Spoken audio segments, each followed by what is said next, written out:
This is Christopher Smith with a Liberty Minute. Hello, America, and welcome to the Friday edition of the Liberty Rant.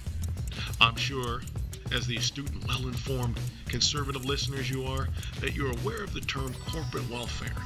Now, I've been using it for some time in my writings over the years, particularly my blogs, as when I saw Wall Street getting far too cozy with our legislators at our expense. Remember the term service industry? Bear that in mind for a moment as I explain. For those of you who are not in a position to regard the impact of the word in a real sense with regard to the economy, let me bring this home to you in a real way. If you reside in the state of California such as I do, you'll know the economic turf you're standing on is dismal at best. With the sacrifice of over 15,000 jobs a year so far, this is truly unsustainable and is a travesty before just and holy God how the state of California is engaging in what you could define analogically as taking the dollar off the gold standard. In short, they're replacing the objective with the regulatable subjective. Or I should say, California legislators have taken to controlling our economic landscape with the tools they need to advance their dialectical Marxist or socialist Democrat dictates, such as hyper-legislation, which means in short, fines for just about anything you can think of. This is somehow supposed to offset tax revenues generated from the companies fleeing the state, forced out or whether they choose to, because the environment is too caustic for sustainable growth. Now, having stated the following, who's welcome to come and play in their game? Well, certainly not small to mid-sized businesses, because they're peanuts compared to the global lobby.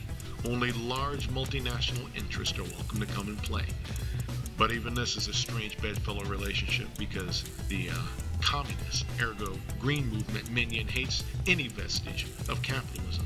But since we all know government doesn't fundamentally produce anything but headaches, they have to go work with someone.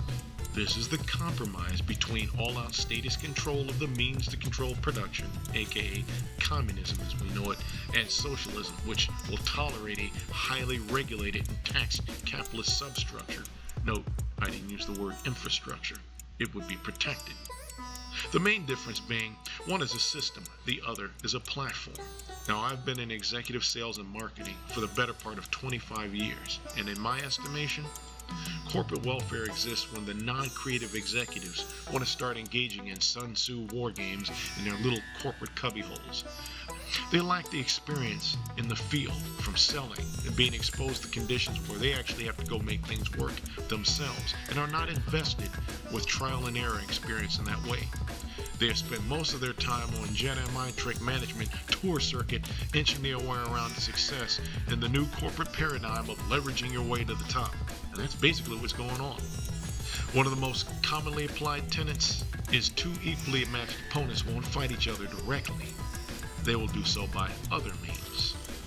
We see this played out every day in the world of business. Companies swallowing each other up to reduce the field of competition so they don't have to actually work to find the business, but by default become the only one of maybe a couple or a group of small players in the field. So your choices are limited automatically. Look at the wireless telecom industry. Look at computers and energy suppliers, just as an example.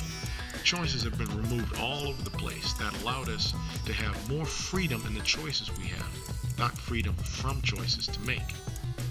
Under antitrust legislation, Ma Bell was broke up, but through a dogmatic lobby in D.C., they stuck right back around us legislatively and ended up owning more of a share than they had before the breakup. All to say this, the dangers of corporate welfare are clear. When companies fail to compete with themselves, there is only one other choice they can lean on to employ, and we lose on that end. But as sad as that picture is, it is the most telling case and revealing on the power of unfettered capitalism I can think of.